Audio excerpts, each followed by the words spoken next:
Star one Maharashtra news बातमी लावणे काम नाही, बातमीचा पाठपुरावा करणे काम आहे. जनसामान्यांचे निर्भीड व्यासपीठ स्टार वन महाराष्ट्र न्यूज. आजच आपल्या चॅनलला लाईक करा, सबस्क्राईब करा, शेअर करा.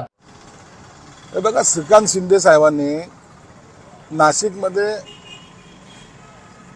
जी उमेदवारी घोषित करण्याचा प्रयत्न केला किंवा त्यांनी जे काही इनडायरेक्टली जे काही सिग्नल दिले त्याला एवढं सिरियसली का घेतात?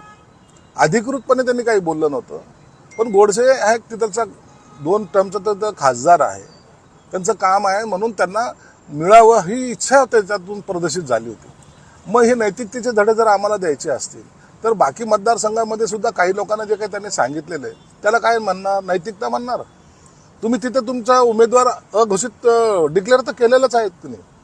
म्हणून एखादी चूक किंवा चुकून एखादा शब्द निघला तर त्याचं एवढं मोठं काही भांडवल करायची गरज नाही.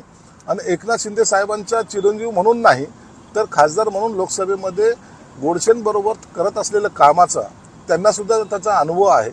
म्हणून त्यांनी जर एखादा नाव घोषित करायचा प्रयत्न जरी केला असेल त्याला त्यांनी अधिकृत शिंदे साहेबांनी दुजोरा दिलेला नाही, म्हणून एवढं सिरियस घेण्याचं काही कारण नाही.